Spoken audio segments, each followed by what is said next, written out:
സാഗർ ഏലിയാസ് ജാക്കി തെറ്റിപ്പോയി. സാഗർ ഏലിയാസ് അനി. ഞാനിപ്പോൾ ഉള്ളത് തിരുവനന്തപുരത്തെ സാഗർ ഏലിയാസ് അനിയുടെ കൂടെയാണ്. ആരാണെന്ന് മനസ്സിലായി കാണുമല്ലോ. ഈ ചേട്ടന്റെ ഈ വണ്ടി കണ്ടുകൊണ്ടാണ് ശരിക്കും പറഞ്ഞാൽ ഞാനിവിടെ നിർത്തിയത്. നമസ്കാരം ചേട്ടാ.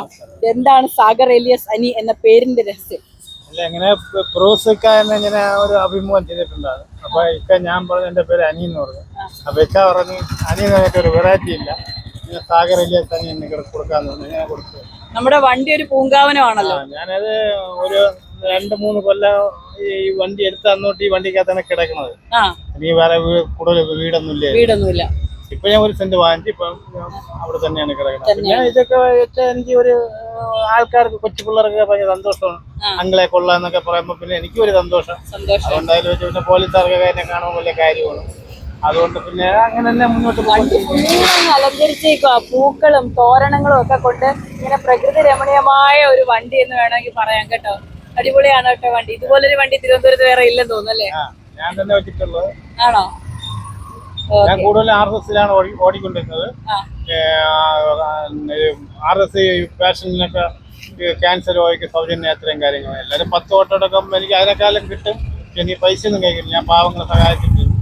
ഇപ്പോഴും വിളിച്ചാൽ ഞാൻ പോകുന്നുണ്ട്. ഇപ്പൊ ഞങ്ങളുടെ മാങ്കുടിയിലെ ഒരു ചാണപ്പൊടിയുടെ കച്ചവടം. അപ്പൊ നമ്മുടെ കാര്യങ്ങൾ ചെലവൊക്കെ എങ്ങനെ നടന്നു പോവാ? ഇങ്ങനെ ഫ്രീ ആയിട്ട് പെട്രോളൊക്കെ അടിക്കണ്ടേ? അതൊക്കെ എനിക്ക് ചില ഓട്ടങ്ങൾ ഓടുമ്പോൾ ചില ചേട്ടന്മാര് 50 രൂപ ഓട്ടത്തിന് 100 രൂപ തരും. ചില ചേച്ചിമാര് എനിക്ക് ഇപ്പൊ കാര്യങ്ങൾ വെച്ചിട്ട് നീ ഇത് നല്ല കാര്യത്തിന് ചെയ്യല്ല, അല്ലെങ്കിൽ വേറെ എന്തെങ്കിലും ഒരു ആവശ്യം ചിലവാക്കും എന്ന് വേണ്ട 50 രൂപ 100 രൂപ ഒക്കെ തരുന്ന ചേച്ചിമാരെ എണ്ണന്മാരെ കൊണ്ട്. നമ്മുടെ ഓട്ടോ ഇപ്പൊ വൈറലാണോ?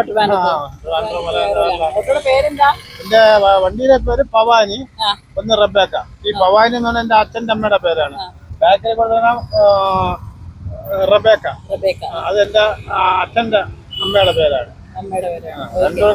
പിന്നെ ഇപ്പൊ ഈ ഫിലിം പ്രോസൊക്കെ ഇത് പറയുന്നത് എന്നെ ഇപ്പൊ എല്ലാരും ചിലയിടത്തൊക്കെ ചെല്ലുമ്പോ റബേക്ക അല്ലെങ്കിൽ പവാനി അല്ലെങ്കിൽ സാഗർ ഏലിയാസ് അനി എന്നൊക്കെയാണ് വിളിക്കുന്നത്.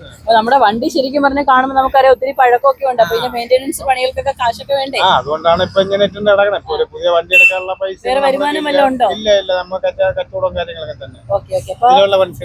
ഈ അനി എന്ന് പറയുന്ന അദ്ദേഹത്തിന്റെ ഏറ്റവും വലിയൊരു നന്മ എന്ന് പറഞ്ഞാല് RCC-യിലുള്ള പേഷ്യൻസിന് അവർക്ക് വേണ്ട രീതിയിലുള്ള ചികിത്സാ സഹായങ്ങളും അതോടൊപ്പം തന്നെ യാത്രാ ചെലവൊക്കെ അദ്ദേഹത്തിന്റെ ഈ ചെറിയ വണ്ടിയിലും മറ്റാരും മേടിക്കുന്നതിനേക്കാൾ വളരെ തുച്ഛമായ രീതിയിൽ അദ്ദേഹം മേടിക്കും. സൗജന്യമായ ചികിത്സ, യാത്രാ സൗകര്യം അറേഞ്ച് ചെയ്ത് കൊടുക്കും. അങ്ങനെ ഒരുപാട് നന്മ പ്രവർത്തികൾ ചെയ്യുന്ന ഒരാളാണ്. അതുകൊണ്ട് തന്നെയാണ് അദ്ദേഹത്തെ ഏറെ വ്യത്യസ്തനാക്കുന്നതും. ഏതായാലും ഈ വണ്ടി വളരെ എക്കോ ഫ്രണ്ട്ലി ആയിട്ടുള്ളൊരു വണ്ടിയാണ്. നമുക്കറിയാം പൂക്കളും അതുപോലെ തന്നെ നല്ല പച്ചപ്പും ഒക്കെ നിറഞ്ഞ നല്ല കിടിലൊരു വണ്ടി തിരുവനന്തപുരത്തിന്റെ വീതിയിലൂടെ ഇങ്ങനെ പാഞ്ഞു പോണത് കണ്ടാണ് ഞങ്ങൾ വന്നത്. ഏതായാലും ഒത്തിരി സന്തോഷം കേട്ടോ ചേട്ടാ. താങ്ക്സ്.